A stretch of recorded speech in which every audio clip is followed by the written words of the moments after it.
This is Tim. I'm Mulele. And this is Critiquing Comics.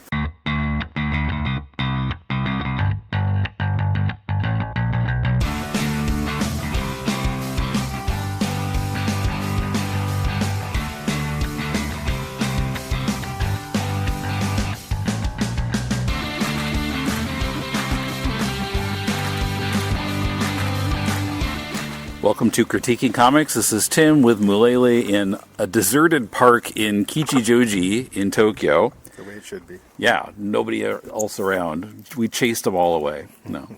Now this is going to be a little unusual because usually when we do Critiquing Comics in person, we're talking about paper comics. But this time we're talking about stuff that we got as PDF files. And I can't look at the comic and my notes at the same time because everything's on my phone. Oh, I got the comic. So we'll see how this works. So let's go straight to the first comic. This is Lord of the Cosmos, concept and pencils by Jason Lenox. I was thinking that we'd done something else by him, but I searched and I couldn't find any evidence of that. Characters created by Dennis Fallon, Jason Lenox, and Jason Palmatier. Writing by Dennis Fallon and Jason Palmatier. Okay, so this is a PDF file that we got, and of course there's a cover, and there's an inside cover, and on both of them we see basically the bad guy. Yeah. And that's what? Umex, or Umex, U-M-E-X. And on the inside cover, he's surrounded by some heads that have been removed from people's bodies. Okay, then page 3 of the PDF, first page of story. Actually, the first 5 pages are about how peaceful the planet of Aiden, A-I-D-E-N, how peaceful the planet is. Pages 8 to 11, but Umex is a resurrected threat. Pages 12 through 18, here are 22 cleverly named one-dimensional warrior characters who serve Umex. And I was like, really? You're going to throw all these characters at us at once? I felt like I was reading Bleach again, but that's another story. Read Bleach for how not to do it. Anyway, so as I was reading this, I was starting to think, I have no idea who the hero is here. And I don't have anybody to sympathize with.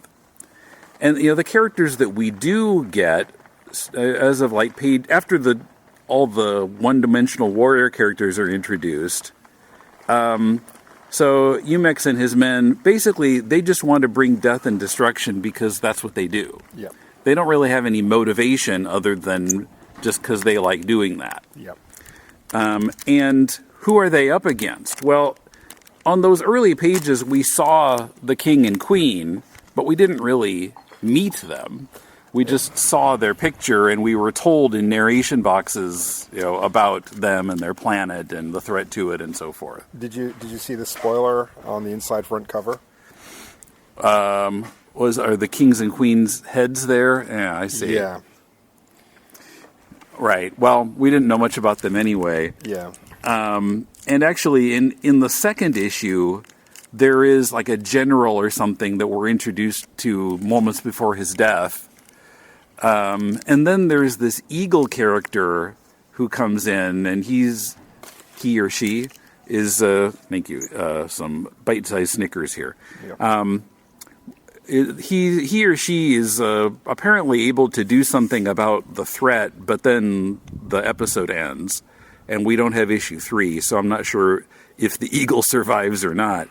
But the whole thing just kind of made me... I don't know, sometimes I feel like if people listen to episodes of our podcast before they send in their comic, that we wouldn't get very many comics because I end up giving the same advice again and again. And my first thought was, you and I have said many times, watch the first Star Wars or Raiders of the Lost Ark. Because in both of those movies... we're introduced to characters that we're supposed to buy in with, and it's not just, here is a character and this is what he's going to do. It's, we learn something about them, and, we get some character moments, some humor. Yeah. And, we say, okay, I'm rooting for this person, and I'm starting to like this person. Yeah. And, what good guys there are in the first two issues of Lords of the Cosmos, we don't really know anything about them, and we don't have a reason to root for them, and then they die anyway. And the bad guys, we're not even sure, we don't have any motivation for them either. So, I wouldn't have even read issue 2 if not for doing it for the podcast, because issue 1 just didn't really give me anything to excite me. Well, our thing is, we'll read the first 30 pages. Mm-hmm. And there are more than 30 pages in the first issue. Right. Well, that first story ends like on page 22, and then there's some backup stories, which initially I skipped because I wanted to see how the main story went, and then I kind of went back and looked at those backup stories, which give a little bit of background to the main story. Like some of those cleverly named warrior characters, we got a little bit more information about them, but not really character moments, but at least kind of simple origin stories. Yeah, but it still counts towards the 30 pages, and by the end of the first PDF, I was done. I did not go to the second issue because I was not interested in what happened to anybody who appeared on the page. Now, there are a couple of things here. I was looking at the line about the all-seeing eye on an electronic hand and thinking, the villain's logo. The all-seeing eye is from Lord of the Rings, and that seems kind of like a cheap grab there. I said, okay, the influences are kind of on his sleeve, but whatever. And then it fucking hit me. What is this comic called? Lords of the Cosmos. Lords of the Cosmos. Masters of the Universe. And I thought, oh, you fucker. And then it suddenly hit me again that we're not looking at a comic, we're looking at an idea for a toy line. All of those characters. So this bad guy is Skeletor? Some very childish idea of him. We haven't met He-Man yet. There is some talk in the second issue about this hero that they think is dead, but he could come back and beat them, but they're like, whatever, he's not going to beat us, he's too scared. So my thing here is, okay, we're looking at basically, when I was in junior high school and I was drawing stuff, sometimes a person would come up and ask me if I could draw something for them, and it's like, sure, man, what do you want? And if it was a boy who was asking me to draw for him, without fail, it would be, would you draw this dude, like, and he's like half human and half robot, and fucking wires coming out and shit, and it'd be badass. And this kind of feels like that. Down the middle of his face, he's got this division between beast or fucked up human and robot. And it's not like a $6 million man thing. It's like these clunky big like bits of armor and whatnot that don't conform to his body. His body has to kind of conform to that, and this kind of weird left hand. It's not quite as subtle as the right hand of Doom from Hellboy, but kind of like this, I don't know, 3-pronged tentacle thing. That,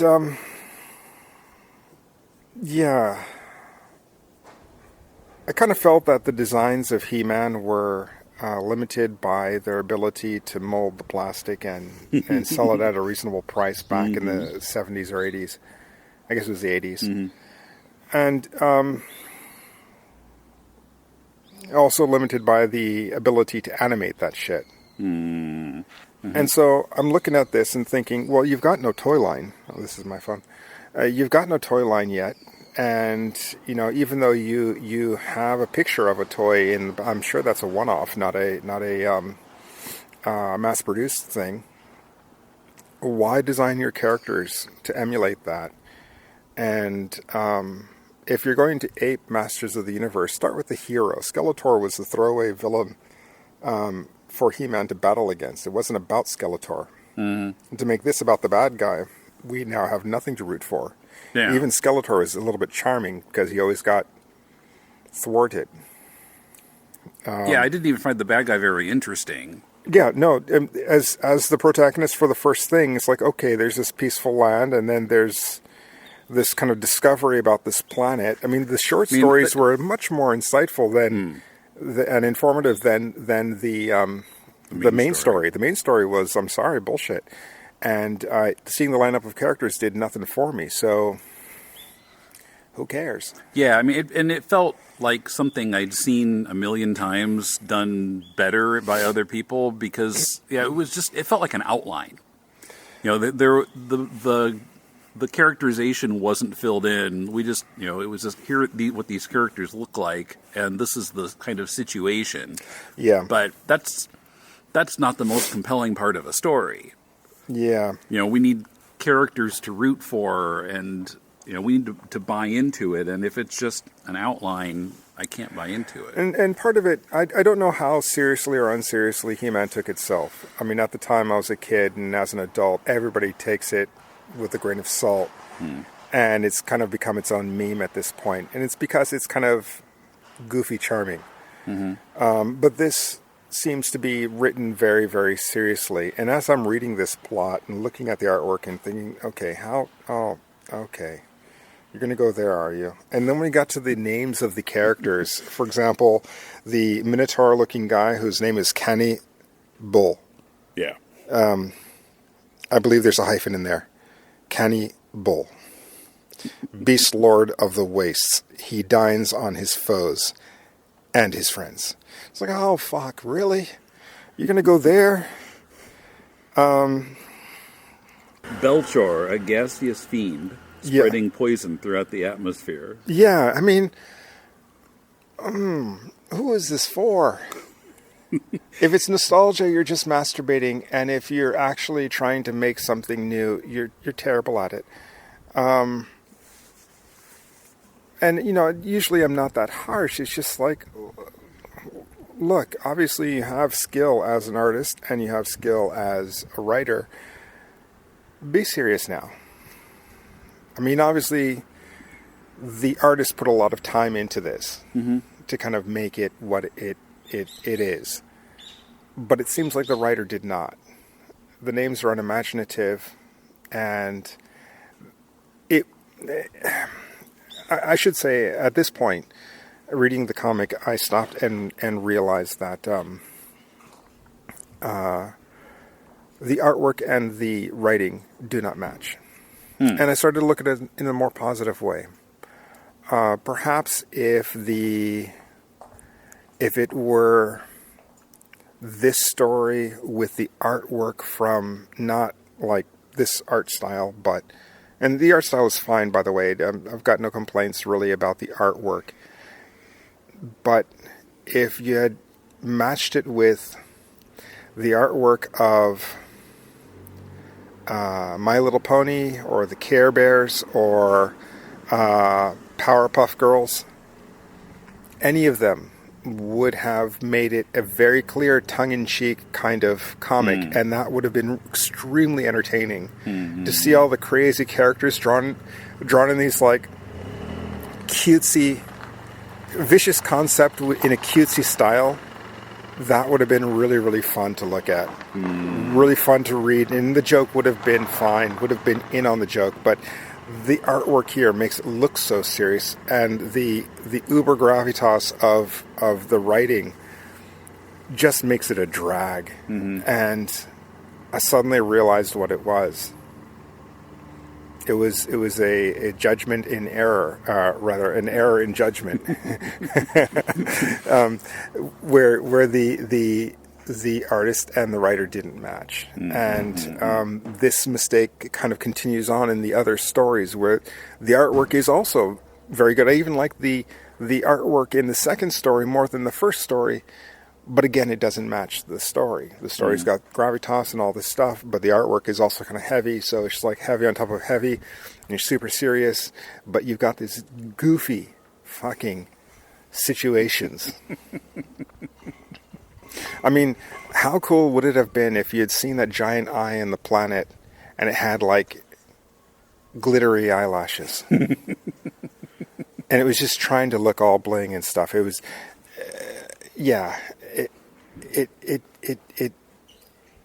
it's a concept that falls short in the coupling of the artists. Mm-hmm. And that's kind of a shame. As it is now, I don't want to read anymore. I'm done. Yeah. Yeah, I didn't have anything to keep me going besides doing this podcast, which is now done. So, yeah.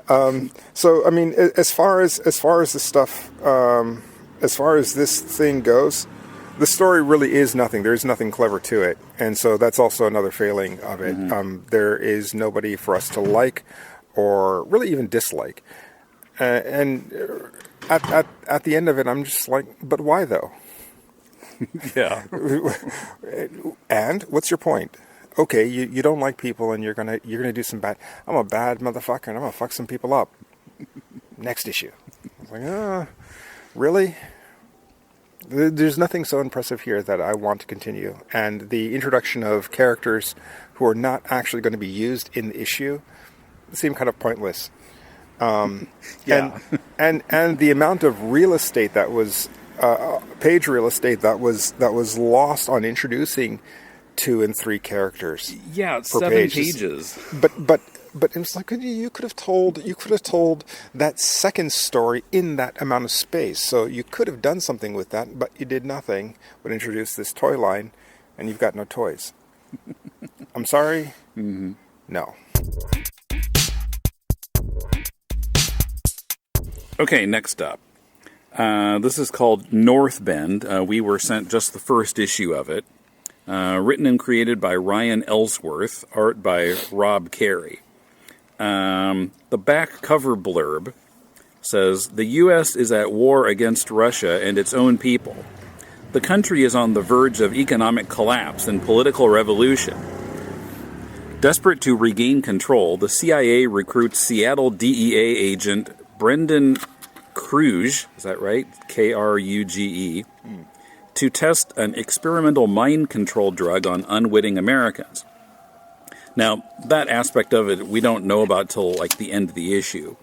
But now, obviously, there are some big themes there, but most of this first issue stays pretty much on the personal level. You know, we're focused on individual characters, and there's hardly any narration boxes. It's all, all dialogue, which was good and a big contrast to the first comic that we talked about. But I found this a little confusing because I was having trouble keeping track of the characters. We start out, there's a lawyer talking to a prisoner, about or he comes in to talk to him about his trial. And the prisoner is Brendan Kruge. But I don't know how clearly I think he was referred to as Brendan. Maybe does his shirt say Kruge on it, or I don't remember. You're looking at it there. Yeah. So then we see a narration box that says 2 years earlier. Yeah. And the characters that we see on the next page, nobody's identified. Right. And I immediately took the guy in that flashback to be the same guy who was a prisoner now. Right. Now, on the following page, he is referred to as Sam, but I think I didn't remember what the original character was called, and so I still kind of thought this was the same guy. Right. And then I think you've got it up there. Isn't the next page, I think, goes back to the present? Or no. So, okay, the Sam cuts his hand on a broken test tube, and is exposed to whatever this substance is that he's working on. Yeah. Okay, yeah, then we go back to the prisoner, and it looks like he's been kind of spacing out, and the lawyer's trying to get his attention. And so my understanding of that was that he's thinking back, and that scene with the lab guy was him remembering. Yeah. Which turns out not to be the case at all, because Sam is the guy in the lab and Brendan Cruz is the prisoner. But it's really kind of misleading. Yeah. Because I thought that he looked like he must have been remembering. I mean, that's a pretty standard device, like bringing the guy back to the present. Like, wait, what? Are you listening to me?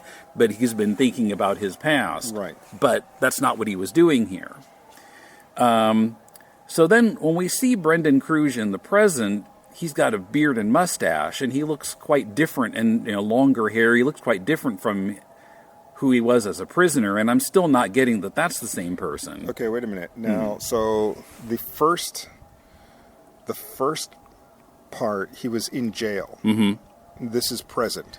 So I think, yeah, in jail is present, and I think everything else is 2 years ago.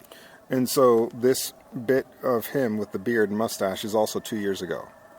That's how I understand it, yes. It must be, because it's not his present. Because at present, he's clean-shaven and in jail. Right, right. But I had to read the whole thing twice to really get what was going on. Not just with names, but some other story points. Right. Which, I mean, that can be a good thing if reading it again helps you understand it. But sure. It was a little... When you're disoriented the first time through and not sure who's who, that's not such a good thing, I think. Yeah. Yeah.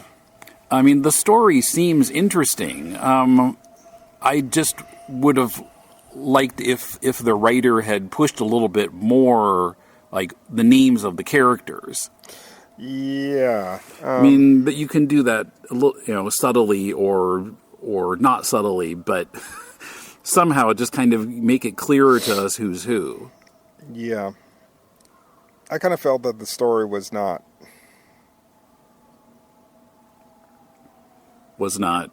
there. Why? Okay, we've got pieces of stories, and by the end, we kind of have some sort of idea of what the thing is here. But there seems to be a lack of understanding of the general principle of each character's job in the story. So the scientists aren't really scientific, and if they're working for the CIA, they seem kind of lackadaisical about it. And they feel like contractors rather than CIA employees. And the idea of we're the CIA and we're losing control of the United States. I know. Let's call the DEA. They can sort us out. What the fuck? It's the CIA. And they're calling the DEA to test some drugs, something that the CIA has been doing since the, 50s, 60s? I don't know when they started, but... we'll never underestimate the ability of various government organizations to duplicate what other organizations are doing. Yeah, and so the CIA guys don't seem to be very knowledgeable about CIA things. The DEA guys seem to be a little bit unknowledgeable about DEA things. The drug dealer seemed to be unknowledgeable about drug dealing. And it just, every step of the way, they seem to be kind of stupid in their own job. And I couldn't quite kind of see the reasoning for all of this. Is this some sort of comical farce? Or is this, like, does the writer just not understand how this shit would go? Because if the drug dealer has this experimental drug and is trying to offload the entire sum in one deal that he's got to kind of cajole to make work, and he even has to do a sample of his own drug just to prove that it's not poison. I'm sorry, drugs are poison by their very nature. So why, if this guy's got this thing about I sell the drugs, I don't do them, that he would suddenly, all right, I'll do them because, I got to prove to you, this crazy man who shot up my ceiling for no reason, that I'm not selling you poison. Can't tell you what it's going to do, but it's not poison. I'm sorry, none of it seems really well thought out. And it sounds like a poorly written Miami Vice episode. I mean, very poorly. Some guy went to college in in fucking, I don't know, Iowa or someplace. Hey, I'm from Iowa. No slights against you or Wisconsin. Iowa. All right.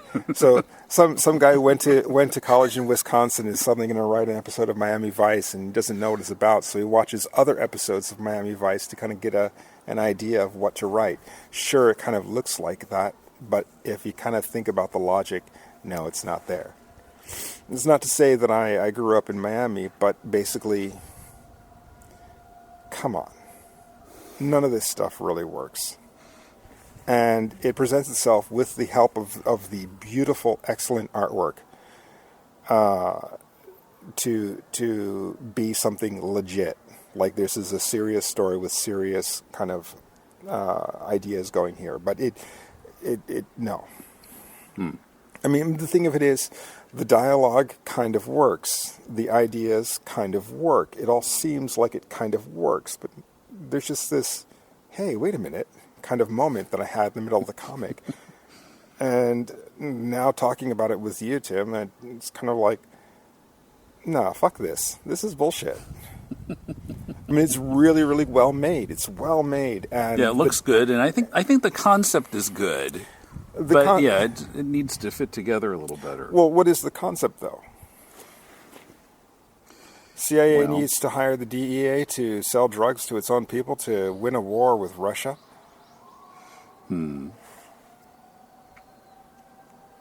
Well, maybe I'm just comparing it to the first comic. Well, compared in that sense. Yeah, compared to the first comic, this is fucking gold. But it's just that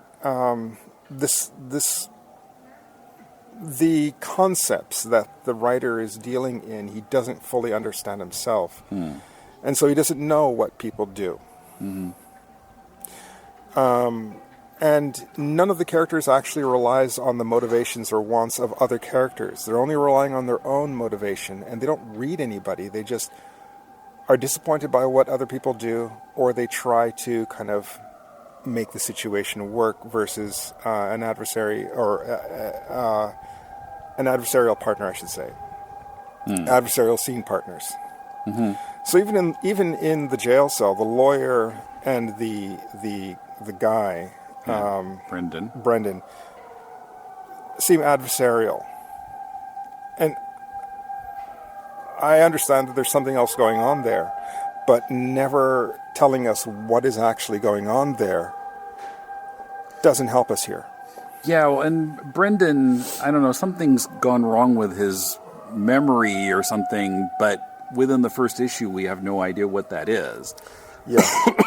We're probably going to have to read a few issues before that's explained, but that's maybe a little too much time between the introduction of the idea and the explanation of it. Well, I mean, my thing is you've got one issue to hook the people in, and he would have done an excellent job hooking people in if he had not made the structure of it so confusing, and if the logic flow of each character kind of matched their occupation. The logic flow of a drug dealer may be a little bit different from the logic flow of a CIA agent, but what they're doing in this comic, their various ideas and actions really don't make sense. And the biggest, most obvious one is the CIA going to this one DEA agent saying, "You got to help us." Yeah, perhaps the writer was thinking, if it has to do with drugs, then the DEA must be involved, but that's not necessarily the case. The CIA, I think you're right, would probably want to handle it all themselves. Well, especially if it's something of a sensitive nature that cannot leave this room. And basically, so let's bring more people in. Well, look, the CIA is a dirty player in the world. I'm sorry, I'm trying to find kind of a reasonable way of phrasing it, and that's about as reasonable as I can get. They're dirty players, do dirty things to other people. Lots of killing, lots of selling of drugs. The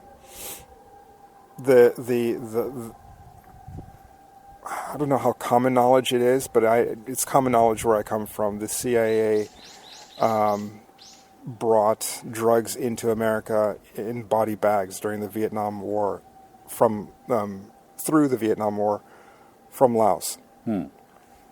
And sold those drugs on the streets. People that I know who were alive and using in the 60s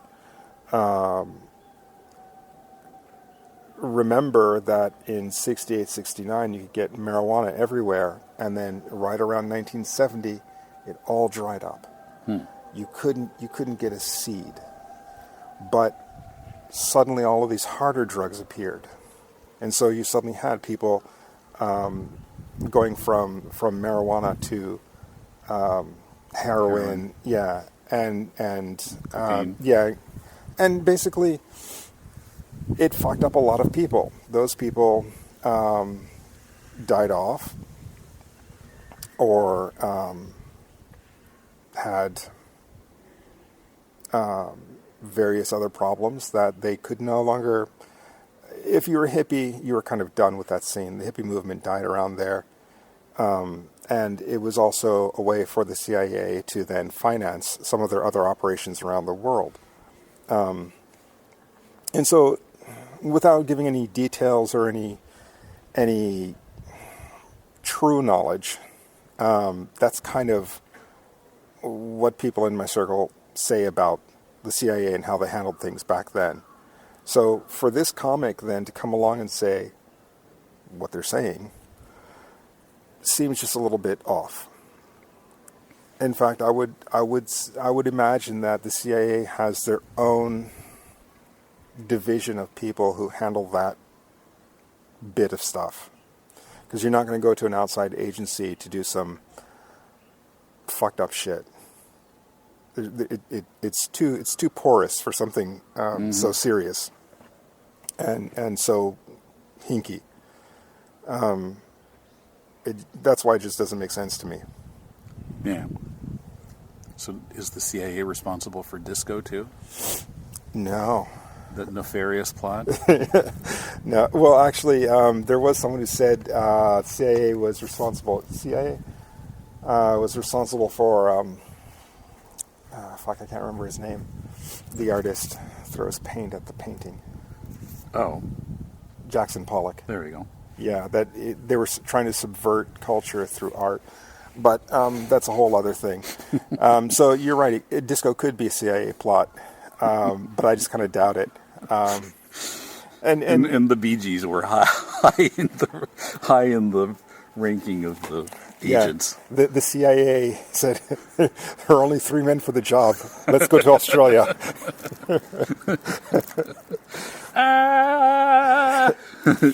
I can't sing that high. Yeah. So.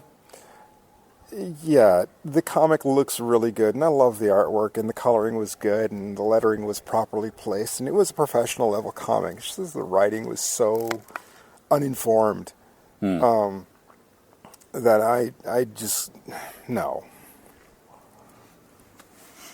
Okay. Rather than saying it's good, I'll say that it's interesting. Let's put it that way. Certainly in comparison with the first comic, which I couldn't find anything to latch on to. But, yeah, I mean, I feel like we've been a little harsh in this episode, but, I mean, maybe it's better to actually hear what your readers might be saying so that you can adjust what you're doing. Well, I'd say for the first comic, yeah, it's more of a problem of not planting your foot firmly enough in the ironic take kind of thing. And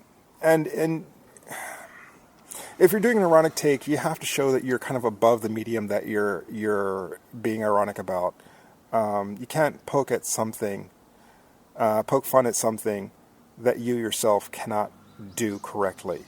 And that's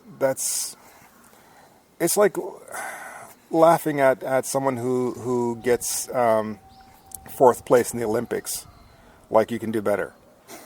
And and that's just kind of what I felt from that project. This one, I'm just like, look, man, if you know what their jobs are and what their logic flow is, and do some research, talk to drug dealers.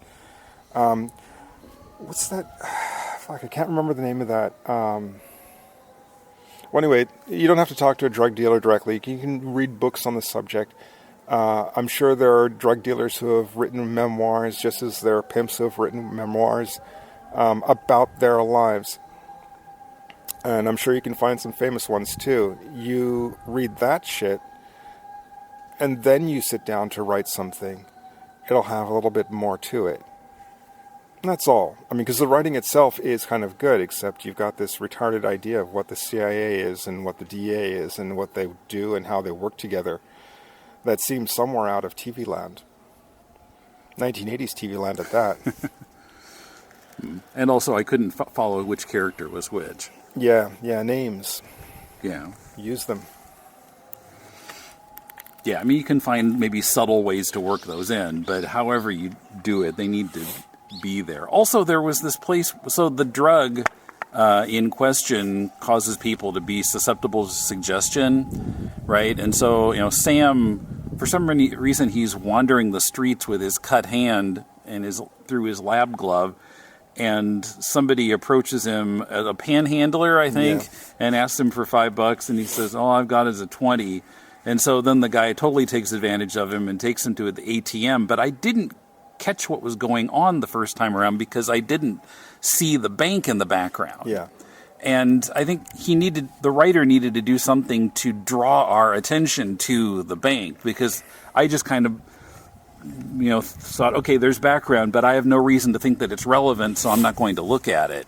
So, he needed to draw our attention to that bank somehow, because then later we see Sam on a park bench looking at or sitting somewhere outdoors looking at the receipt from the ATM in disbelief, but we don't know what's going on. Yeah. Or I didn't the first time. The second, after I knew about what the drug did, and I reread it, and like, oh, okay, there's a bank there. I get it now. Well. Or I think it was a credit union, actually. But Yeah, I mean, there are some interesting things there. The idea that there's a drug that makes you totally susceptible to suggestion is an interesting thing. And if you really look at it logically, there's a lot of fucked up shit that could happen in society because of it.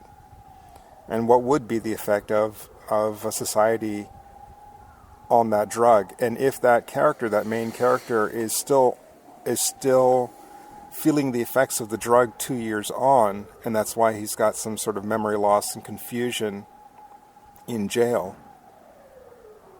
there's a lot to play with there that's really interesting. And this bit that he's kind of contrived to kind of get us to that point,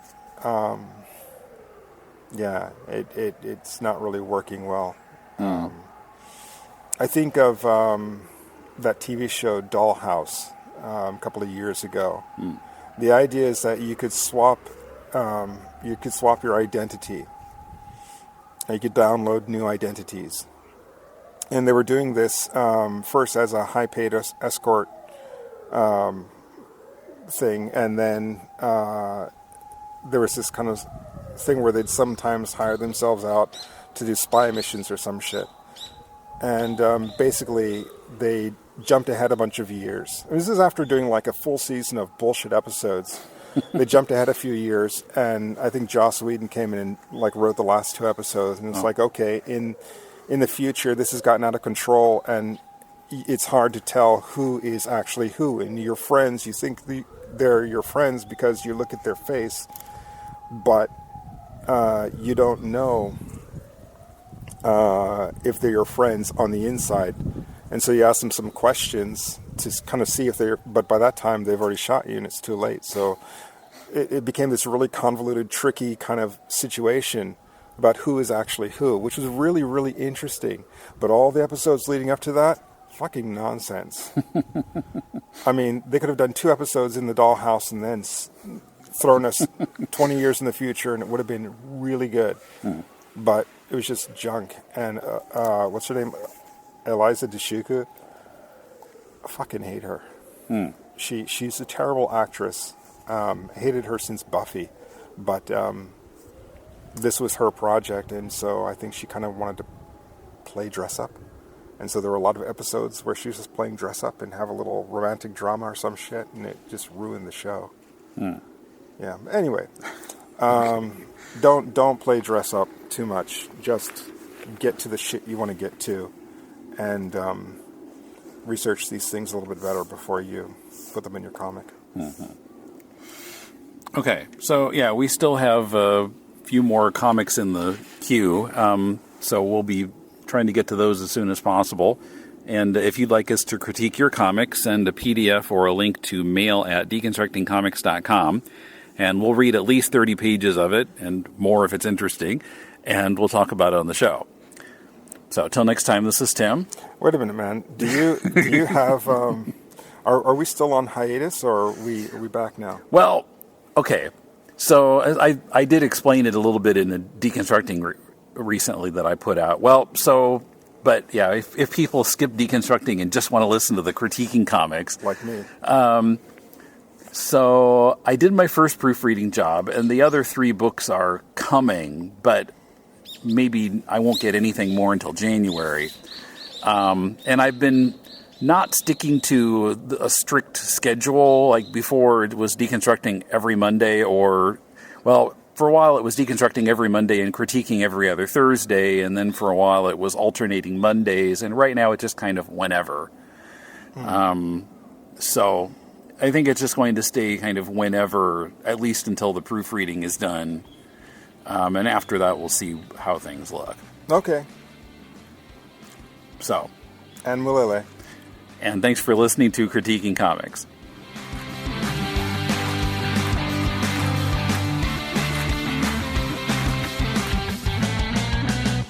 Be watching next week for a Deconstructing Comics episode featuring Coombs' interview with longtime Marvel artist Rick Parker.